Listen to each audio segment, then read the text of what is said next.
Your blood type may be quietly shaping how you age, fight disease, and survive, and most people have no idea.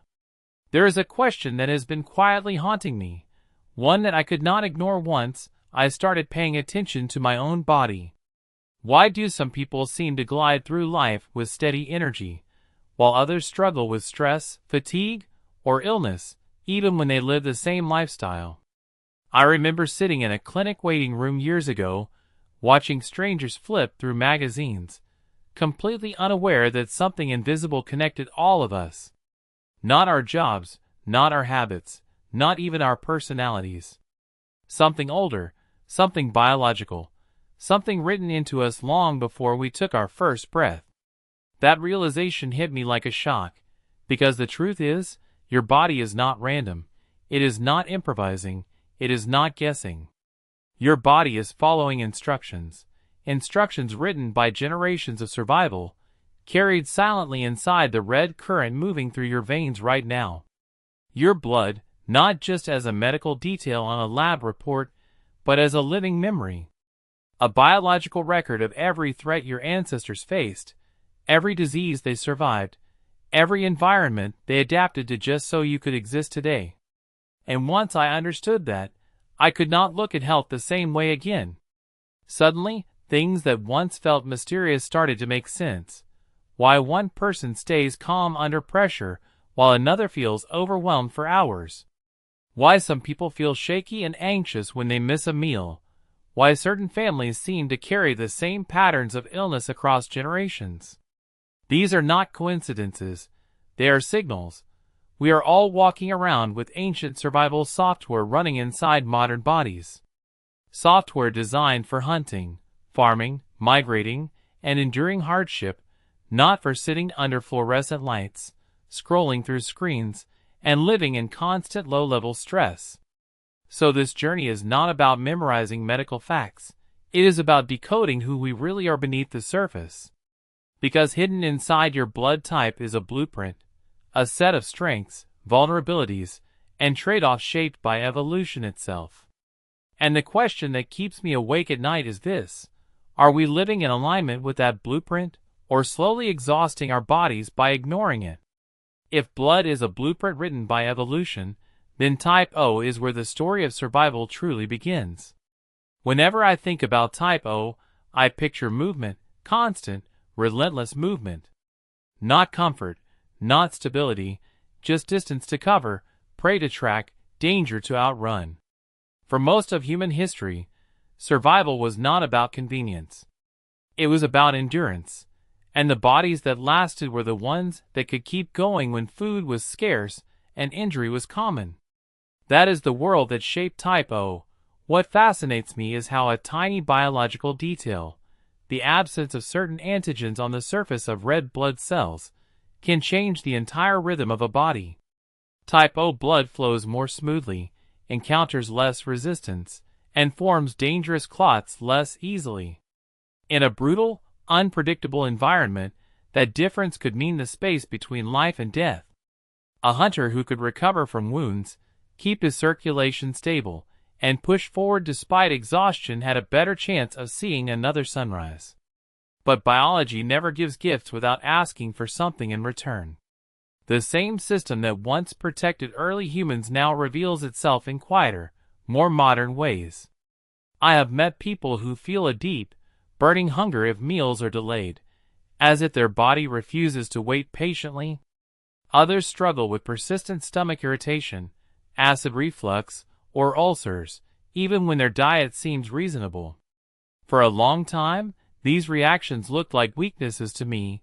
Now I see them differently. They are echoes of an ancient digestive system built to sterilize raw food and extract energy quickly, a furnace that still burns hot in a world where danger rarely comes from contaminated meat. Even the small annoyances of daily life start to look different through this lens. Take mosquitoes.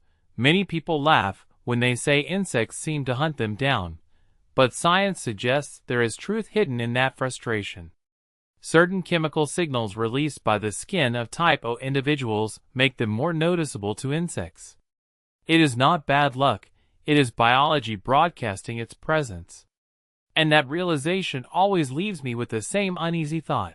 Some of us are still carrying the body of a hunter, even if our lives no longer require the hunt. But human history did not stay in the wilderness forever, and neither did our biology. There came a turning point when survival stopped depending on speed and strength, and started depending on cooperation. People settled into villages. Fields replaced forests. Livestock lived beside humans.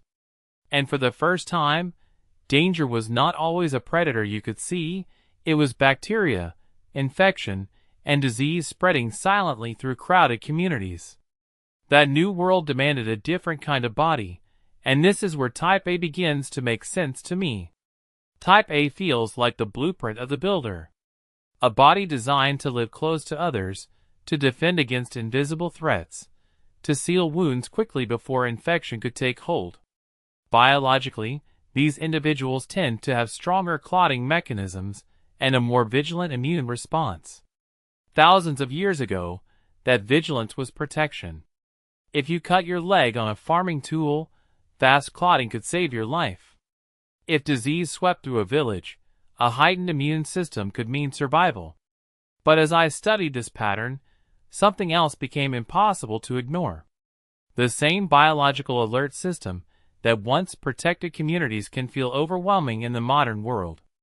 Many people with Type A blood describe a sense of tension that lingers long after the stressful moment has passed.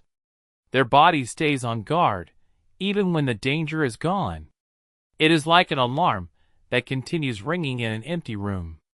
Over time, that constant state of readiness may place extra strain on the heart, the blood vessels, and the nervous system. Then the story shifts again, and this is where I find Type B particularly fascinating. If Type A represents the village, Type B represents the journey. These bodies were shaped by migration, by exposure to unfamiliar environments and unpredictable conditions. Their immune systems learn to respond quickly to new pathogens, to adapt on the move. That responsiveness is a powerful advantage, but it also carries a quiet risk. In a world with fewer infections, an aggressive immune response can sometimes turn inward, creating inflammation where none was intended. And that is the moment when I began to see the pattern clearly. Every adaptation that once saved us can become a burden when the environment changes. And nowhere does that delicate balance between strength and vulnerability become clearer than when life hangs in the balance. I once stood in a hospital hallway late at night, listening to the controlled urgency of medical staff moving past me. There was no panic, no shouting, just speed, precision, and a quiet understanding that seconds mattered. Then I heard a phrase that seemed simple at the time, but has stayed with me ever since. We need O negative. At that moment, I realized that blood is not just biology. It is logistics, it is probability, it is survival measured in compatibility. People with O negative blood carry a remarkable responsibility. Their blood can be transfused into almost anyone, especially in emergencies, when there is no time to test compatibility. In trauma rooms, during accidents, in the chaos after disasters, this rare type becomes a lifeline. But the more I learned, the more I understood the hidden tension behind that role. The same universality that allows them to give so freely also limits what they can safely receive. Their survival depends on a much smaller pool of donors, a quiet vulnerability that most people never consider until crisis strikes. This vulnerability becomes even more personal during pregnancy. For women who carry an Rh-negative blood type, the body can sometimes interpret a developing baby with a different Rh factor as foreign. Historically, this biological misunderstanding led to heartbreaking outcomes that families could not explain.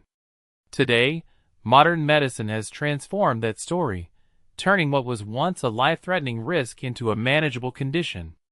It is a powerful reminder of how science can change destiny. Then, there is the rarest profile of all, AB negative.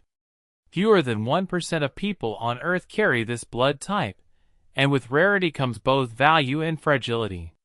Their red blood cells require precise matches, yet their plasma can support patients across many blood groups. It is a paradox I find deeply human, being uniquely capable of helping others while depending heavily on a system that may not always be there. And when I reflect on that reality, I am reminded that survival has never been about strength alone, it has always been about connection. And once you begin to see how survival depends on connection, another realization slowly settles in. Understanding your biology is not about fear, it is about responsibility. For a long time, I believed health was mostly about discipline: eat better, exercise harder, sleep more, push through discomfort. That mindset works for a while, but eventually the body pushes back. Not because it is weak, but because it is trying to protect something deeper: balance. The more I studied how different blood types evolved, the more I started to see health less like a battle and more like a negotiation between who we are and the world we live in. Your blood type does not lock you into a destiny, but it does reveal patterns. It hints at where your body may be resilient and where it may need extra care. If your physiology tends to clock quickly, movement becomes more than fitness, it becomes protection. If your stress response lingers longer than expected, learning how to calm your nervous system becomes a survival skill, not a luxury. If your immune system reacts strongly, rest and recovery stop being signs of weakness and start looking like strategy. What changed for me was not the science itself, but the perspective it created. Instead of asking, "How do I force my body to perform?" I began asking, "What is my body trying to tell me?" That shift turned health from a rigid set of rules into a conversation, one that evolves as we age, work, raise families, and navigate stress. We live in a world our ancestors never imagined: artificial light at midnight, constant notifications, food available every hour, pressure that rarely turns off. Yet inside us, the same biological systems that once helped humans survive famine, migration, and disease are still running quietly in the background. They have not disappeared, they have only been placed in a new environment.